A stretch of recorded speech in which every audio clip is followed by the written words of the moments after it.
So does that mean it's better quality than It American? doesn't mean it's better quality. It's just better preserved. Do you have any organic choices? We have started with organic about 2 years ago. It didn't catch on right away. I imagine there's flavor issues involved with that.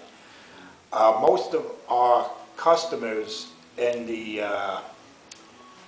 again I'm going to use McGuire Air Force Base since that's the closest base and it's also our largest by far. Most of the customers there are retirees. Retirees are very hard people to change.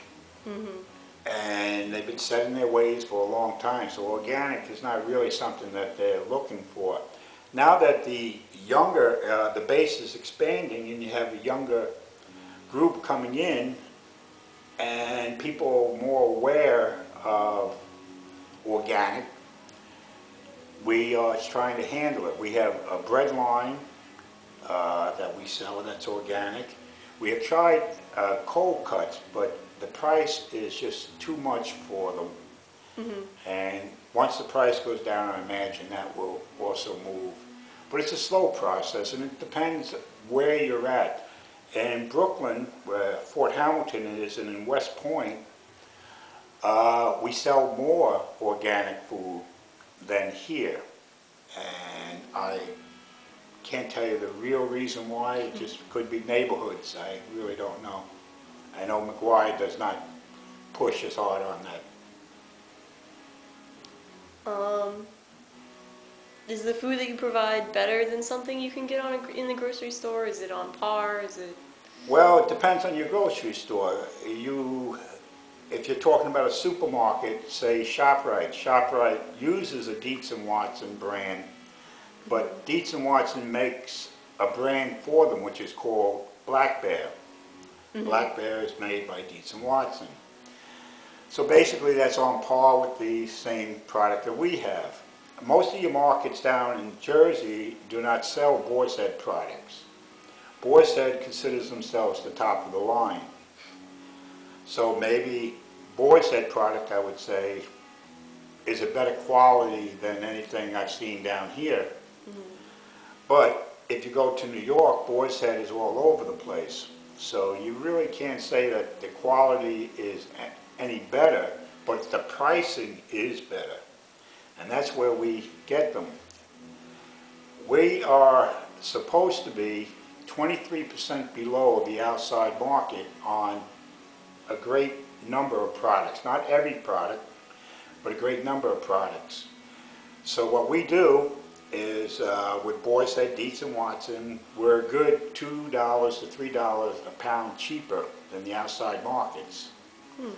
So it pays for the people to come in and buy our product.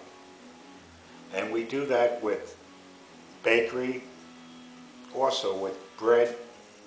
Most of your Italian breads on the outside are anywhere between $1.69 and $1.99, which we're selling for 99 cents. And it's the same product. So, yeah, the quality is the same, but our prices are better. What about you? Where do you get the meats and cheeses and breads that you eat? Do you bring it home from your location? I can go to us and bring home product, but as a policy that we have as a company, that we don't allow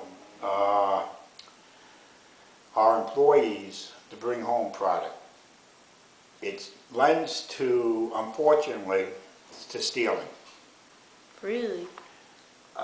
People say they need a pound of ham to bring home. They'll cut a pound and a half, maybe 2 pounds, and put a price of 1 pound.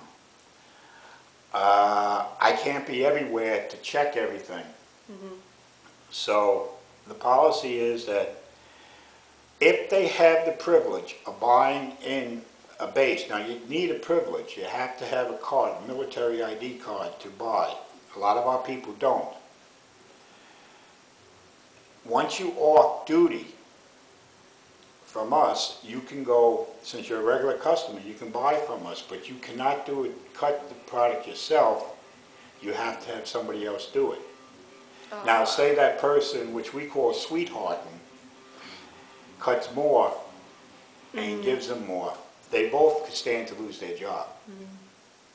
So basically what I do, since I don't want them to think that I have privileges better than them, I buy from the supermarkets. I try to keep, they see the person in charge obeying rules, they have more of a tendency to obey the rules. Do you have nutrition facts? Any readily available anywhere? Every item that we have has nutrition facts on the label somewhere. But you have also companies like Boar's-Head, Dietz & Watson that have booklets that we place on top of the counters in all our stores that will give nutrition facts on each item that they carry.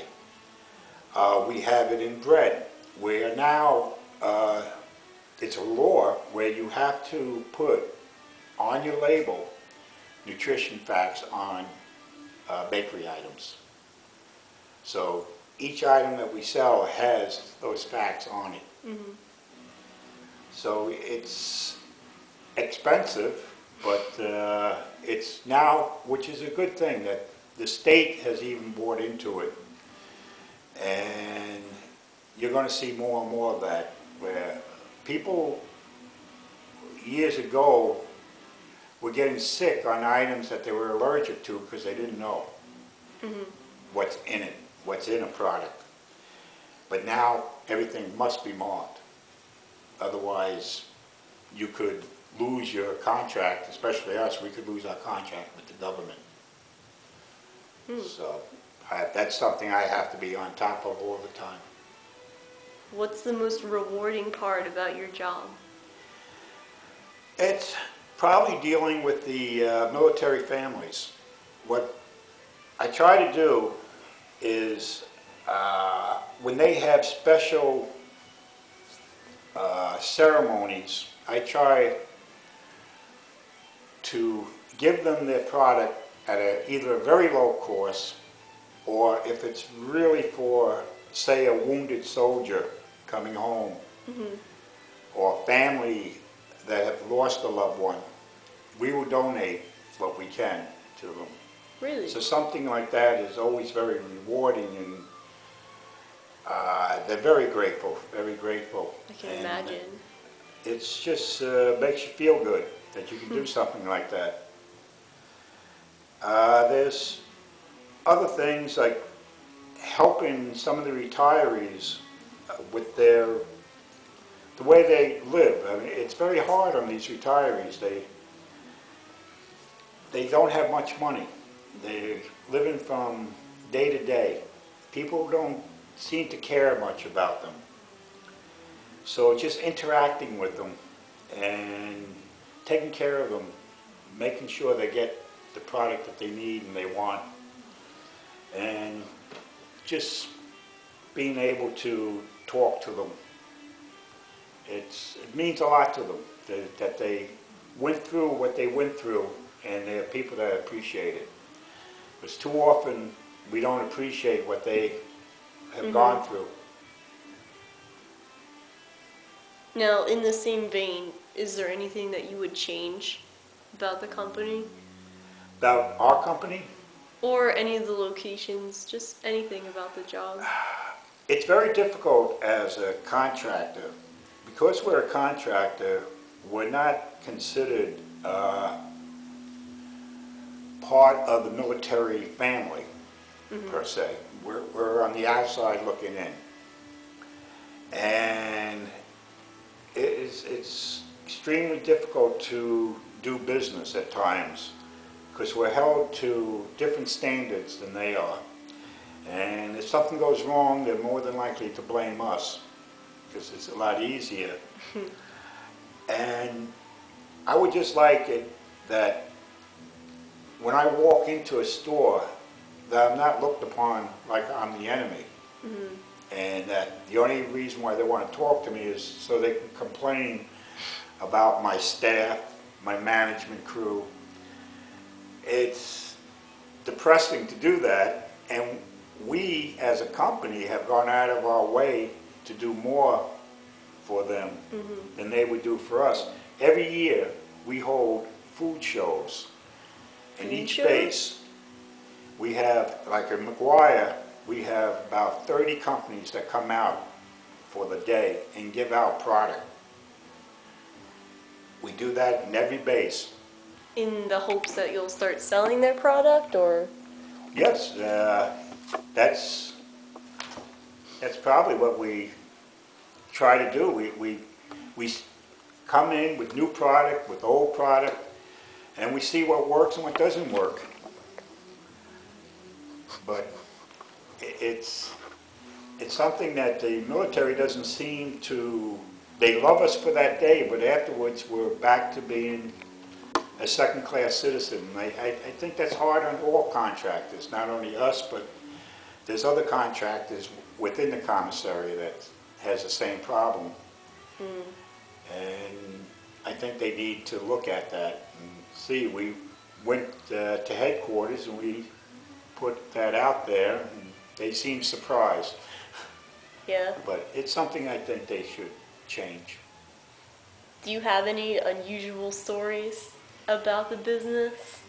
Well, now, in a separate instance, I guess you would say, not while I was working with the military, but when I was working in supermarket chains in New York City, when I was the assistant manager of a store there, my clientele was Jackie Onassis, Anthony Quinn, Woody Allen.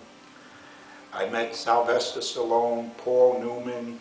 No way. I was invited to Shakespeare in the Park by an actress, Diane Venora, who was an actress in the 80s and 90s who did a lot of movies.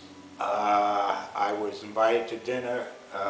My wife and I were invited to dinner with Cheetah Rivera because I happened to be an instructor during high school with gymnastics, and one of the guys there was a dancer, and I helped him with gymnastics, and he remembered, he came in and saw me, and he invited me out to eat after one of their shows. They were doing Chicago at the time. So yeah, that was a very interesting time in my life, actually. You met a lot of famous people, and it was a lot of fun. A lot of fun. Well, we're nearing the end of our interview. Thank you very much for agreeing to do this for me and my group and my class. Do you have any final comments? Anything you want to say? No, I appreciate you, the time that you gave me to speak about this, because it's something people don't really know about, where the military especially gets their products, and that we try to do a very good job for them, and we're very happy doing it. So I thank you for your time. Well, thank you very much, Mr. Butt. I appreciate it.